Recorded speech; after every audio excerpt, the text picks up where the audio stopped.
នេះគឺជាទស្សនវិជ្ជាដ៏ស្រស់ត្រកាលនៃចំការកៅស៊ូរបស់ក្រុមហ៊ុនសុភនិកាឬចំការកៅស៊ូជប់ដែលលាតសន្ធឹងលើផ្ទៃដីសរុបជាង 10000 ហិកតាចំការកៅស៊ូដ៏មានសក្តានុពលនេះមានទីតាំងស្ថិតនៅក្នុងស្រុកត្បូងឃ្មុំខេត្តត្បូងឃ្មុំដែលជាតំបន់ដីក្រហមដ៏មានជីជាតិអំណោយផលបំផុតសម្រាប់ដំណាំកៅស៊ូដើម្បីសម្រេចបាននៅទិន្នផលជ័រកម្រិតអតិបរមានិងមានគុណភាពខ្ពស់វាមិនមែនជារឿងចៃដន្យនោះទេក្រុមហ៊ុនបានយកចិត្តទុកដាក់យ៉ាងខ្លាំងទៅលើបច្ចេកទេសដាំដុះនិងការថែទាំតាមបទដ្ឋានបច្ចេកទេសចាប់តាំងពីការជ្រើសរើសពូជការរៀបចំដីរហូតដល់ការដាក់ជីនិងការការពារជំងឺផ្សេងៗគឺសុទ្ធតែត្រូវបានត្រួតពិនិត្យយ៉ាងដិតដល់ក្រៅពីការដាំដុះកត្តាដែលសំខាន់បំផុតមួយទៀតនោះគឺបច្ចេកទេសនៃការចៀរជ័រការចៀរជ័រឲ្យត្រូវតាមបច្ចេកទេសមិនត្រឹមតែជួយឲ្យទទួលបានបរិមាណជ័របានច្រើនប៉ុណ្ណោះទេប៉ុន្តែវាក៏ជារឿងចាំបាច់ក្នុងការរក្សាសុខភាពដើមកៅស៊ូឲ្យអាចផ្ដល់ទិន្នផលបានយូរអង្វែងនិងមិនឲ្យខូចសម្បកដើមឡើយតកតងទៅនឹងការជាជ័រនេះគឺជាការកំណត់នៅការកត្តាទិន្នផលមួយដែរព្រោះអីជាជ័រពលិកដំបូងមនុស្សកត្តាមនុស្សទី2សុខភាពដើមទី3ជីជាតិដីអញ្ចឹងទេមនុស្សនេះអ្នកជាជ័រត្រូវមានភាពមានទេពកោសល្យជំនាញបាទអញ្ចឹងនៅនេះយើងទី1យើងរើសពីកូនចៅកម្មករអញ្ចឹងគាត់មកពុកម្ដាយគាត់ធ្លាប់ជាជ័រអញ្ចឹងទៅគាត់អាសាទៅអបទៅអីយូរទៅគាត់ហាក់ដូចជាយល់ដឹងរឿងការជាជ័រតែអ្នកមកពីខាងក្រៅយើងរើសមកពីខាងក្រៅដែលគាត់អត់ធ្លាប់យើងត្រូវចូលសាលាបណ្ដុះបណ្ដាលសិនបាទចូលសាលាបណ្ដុះបណ្ដាលហើយយើងមានគ្រូបង្គោលយើងវឹកវើអីគាត់ហើយជាសាកល្បងនៅសាលាយើងដាំបង្គោលបាទដាំដើមស៊ូដែលបាក់នេះយើងកាប់យកមកដាំឲ្យគាត់ជាស្ទាត់អីហើយយើងពិនិត្យមើលទៅថាគាត់អាចមានកម្រិតទទួលយកបានបាទយើងវាយតម្លៃបន្ទុកទៅថាគាត់អាចចូលទៅជាបានយើងដាក់ចូលទៅតាមរៀនជាហើយសម្រាប់កូនចៅកម្មករយើងនៅនេះក៏យើងយកមកបណ្ដុះបណ្ដាលសិនដែរមិនដាក់ទៅដំងទេបាទបណ្ដុះបណ្ដាលសិនបាទតើគាត់អាចគ្រូវាយតម្លៃថាគាត់អាចទៅជាបានហើយយើងដាក់ចូលទៅរៀនជាហើយដើម្បីពង្រឹងទៅលើការងារបច្ចេកទេសដែរក៏យើងមានក្រុមត្រួតពិនិត្យបច្ចេកទេសជាជ័ររៀងរាល់ខែហើយក្រុមត្រួតពិនិត្យបច្ចេកទេសជាជ័រនេះគឺយើងដាក់បន្ទុកទៅឲ្យគាត់ហៅមេគុណបច្ចេកទេសបាទដើម្បីផ្សារភ្ជាប់ជាមួយនឹងប្រាក់បៀវត្សបាទយើងនៅនេះប្រាក់បៀវត្សយើងមានប្រាក់បៀវត្សមូលដ្ឋានបូកនឹងប្រាក់រង្វាន់បានមកពី2គឺរង្វាន់ទៅលើបច្ចេកទេសជាជ័រហើយនឹងរង្វាន់ទៅលើការងារទៀងទាត់បញ្ហាជីជ័រឲ្យបានល្អទិន្នផលយើងជីជ័រតាមបទដ្ឋានបច្ចេកទេសយើងជីឲ្យដល់ជម្រៅចាហើយយើងបានទិន្នផលខ្ពស់ទៅបានជ័រច្រើនខ្ញុំជីជ័រថ្ងៃចំនួន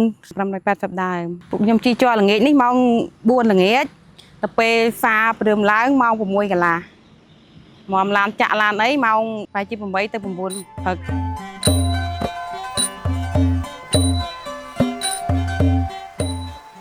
ពាក់ព័ន្ធនឹងគោលបំណងនៃការវិនិយោគដ៏ធំសម្បើមនេះលោកនាយកបច្ចេកទេសនៃក្រុមហ៊ុនចំការកៅស៊ូជប់បានគូបញ្ជាក់ថា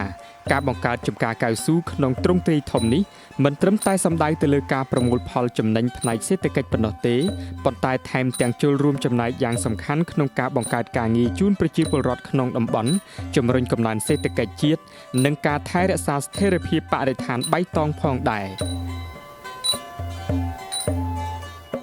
គោលបំណងធំ3 4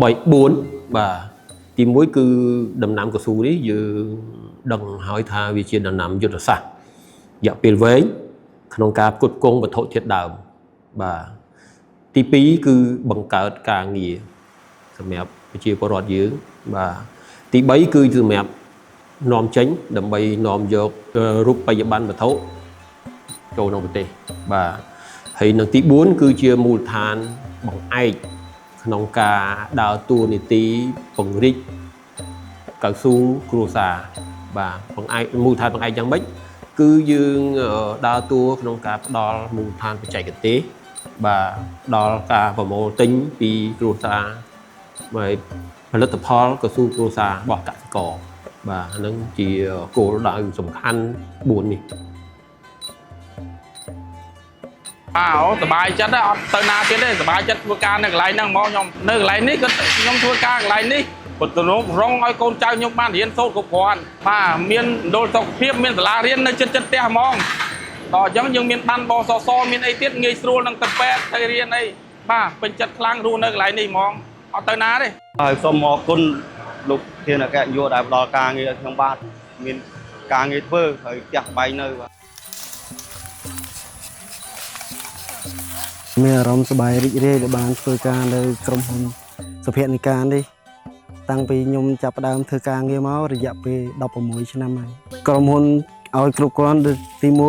1ប្រាក់ខែច្រើនទី2មានសាលារៀនតាំងពីថ្នាក់មន្ត្រីដល់វិទ្យាល័យបាទមានមណ្ឌលសុខភាពមានផ្ទះនៅមានទឹកមានភ្លើងគ្រប់គ្រាន់មានអង្គអត់ពិបាកអីមានគ្រប់សពនិយាយទៅជួយមកចប់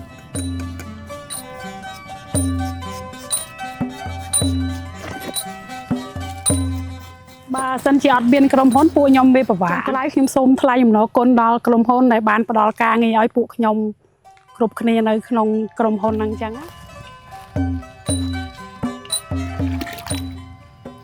ឆ្លងកាត់ការខិតខំប្រឹងប្រែងពេញមួយឆ្នាំ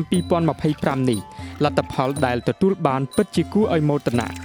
ត្រឹមតែរយៈពេល11ខែដំបូងក្រុមហ៊ុនអាចសម្រេចបាននៅផលិតកម្មជ័រស្ងួតក្នុងបរិមាណដ៏ច្រើនសន្ធឹកសន្ធាប់ពោលគឺជាង 9,000 តោន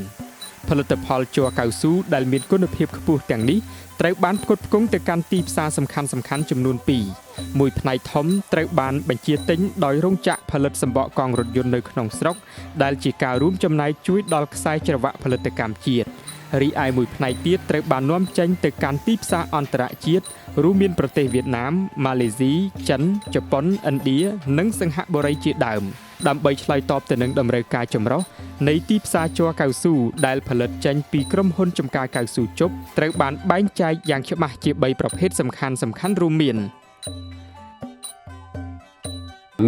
CSRL បាទប្រភេទទី1ប្រភេទទី2 CSR5 បាទនិងប្រភេទទី3 CSR10 បាទអញ្ចឹងសម្រាប់3ប្រភេទនេះគឺយើងផលិតចេញពីជ័រទឹកឡាតិចហើយនឹងជ័រចានជ័រកកដែលយើងបានឃើញកាលពីម្សិលមិញល្ងាចហ្នឹងគឺយើងផលិតចេញពីហ្នឹងហើយ CSR ហ្នឹងគឺមានន័យថា Cambodia Specified Rubber បាទអញ្ចឹងយើងសប្តាហ៍ថ្ងៃយើងចេញជា3គុណភាពហ្នឹងតែយើងផ្ដោតសំខាន់ទៅលើ CSRL បាទ CSRL គឺយើងអាចលក់បានថ្លៃជាងពីបន្តទៀតនេះបាទហើយ CSRL នេះយើងភាគច្រើនយើងផលិតចេញពីជ័រឡាតិចបាទដល់ឡែកជ័រចានជ័រកកនេះយើងផលិតបានតែ CSR5 ឬក៏ CSR10 10បាទចំណុចខ្លាំងបំផុតរបស់ក្រុមហ៊ុនចម្ការកៅស៊ូជប់គឺការផ្ដោតសំខាន់ទៅលើគុណភាពជាចម្បងក្នុងខ្សែសង្វាក់ផលិតកម្មជ័រកៅស៊ូពាក់កណ្ដាលសម្រាប់នេះគ្រប់ដំណាក់កាលទាំងអស់ត្រូវតែឆ្លងកាត់ការត្រួតពិនិត្យយ៉ាងម៉ត់ចត់ដើម្បីធានាឲ្យបាននូវគុណភាពខ្ពស់បំផុតស្របតាមស្តង់ដារបច្ចេកទេសត្រឹមត្រូវដើម្បីសម្រេចបាននូវបទដ្ឋានកម្រិតខ្ពស់នេះក្រុមហ៊ុនបានបំពាក់នូវបច្ចេកវិទ្យាទំនើបចុងក្រោយដែលនាំចូលពីបរទេសការប្រើប្រាស់គ្រឿងចក្រស្វ័យប្រវត្តិនិងបច្ចេកទេសកែច្នៃកម្រិតខ្ពស់បានធ្វើឲ្យផលិតផលជ័រកៅស៊ូរបស់ក្រុមហ៊ុនមានភាពលេចធ្លោនិងអាចប្រកួតប្រជែងលើទីផ្សារអន្តរជាតិបានយ៉ាងរឹងមាំទន្ទឹមនឹងបច្ចេកវិទ្យាដ៏ទំនើបធនធានមនុស្សគឺជាឆ្អឹងខ្នងនៃជោគជ័យនេះបុគ្គលិកដែលបម្រើការនៅក្នុងក្រុមហ៊ុនសុទ្ធសឹងតែជាអ្នកដែលមានចំណេះជំនាញច្បាស់លាស់និងមានបទពិសោធន៍យូរឆ្នាំក្នុងវិស័យកសិឧស្សាហកម្មកៅស៊ូពួកគាត់ម្នាក់ៗសុទ្ធតែត្រូវបានបណ្ដុះបណ្ដាលឲ្យមានការទទួលខុសត្រូវខ្ពស់ដើម្បីធានាថាផលិតផលដែលចេញពីចម្ការកៅស៊ូជប់គឺជាផលិតផលដែលល្អបំផុតសម្រាប់អតិថិជនតើតើរឿងគុណភាពនេះគឺយើងមានទទួលយើងមាន labo របស់យើងផ្ទាល់សម្រាប់ពិនិត្យគុណភាពហើយ labo របស់យើងនេះ ក៏យើងមានទទួលស្គាល់ពី ISO IEC 17025ដែរបាទហើយយើងមានតេស្ត parallel ជាមួយនឹង labo របស់វិទ្យាស្ថានស្រាវជ្រាវក្រសួងកម្ពុជាដើម្បីបញ្ជាក់ពីភាពត្រឹមត្រូវបាទអញ្ចឹងយើងមាន labo សម្រាប់ផ្ទៀងផ្ទាត់ពីគុណភាពហើយយើងក្នុងការផលិតនេះគឺយើងផលិតគោលដៅចម្បងរបស់យើងគឺយើងផលិត CSRL បាទឥឡូវយើងផលិតបានជាមធ្យមដែលហៅជា75ទៅ80% នៃបរិមាណផលិតផលជ័រសរុបបាទក្នុងមួយឆ្នាំសម្រាប់ឆ្នាំ2025នេះយើងគិតក្នុងរយៈពេល11ខែ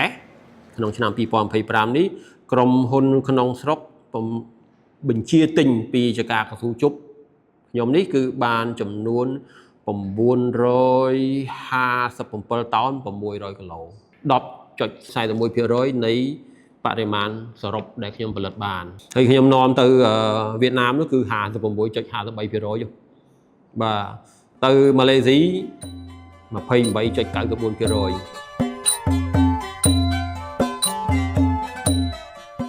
ដំណាំកៅស៊ូមិនមែនគ្រាន់តែជាប្រភពនៃជ័រសម្រាប់ផលិតជាសម្បកកង់រថយន្តឬបរិក្ខារវេជ្ជសាស្ត្រប៉ុណ្ណោះទេនៅពេលដើមកៅស៊ូឈានដល់វ័យចំណាស់និងអស់លទ្ធភាពផ្ដល់ជ័រឈើកៅស៊ូទាំងនោះនៅតែអាចយកមកកែច្នៃជាគ្រឿងសង្ហារិមដ៏មានគុណភាពនិងសោភ័ណភាពបានថែមទៀតផងនេះគឺជាវដ្តនៃមាសសដែលផ្ដល់អត្ថប្រយោជន៍តាំងពីឫសរហូតដល់ចុងមែកអ្វីដែលជាក្តីរំពឹងនិងជាការត្រេកអររបស់ម្ចាស់ក្រុមហ៊ុនគឺការមើលឃើញវត្តមាននៃវិនិយោគទុនកាន់តែច្រើន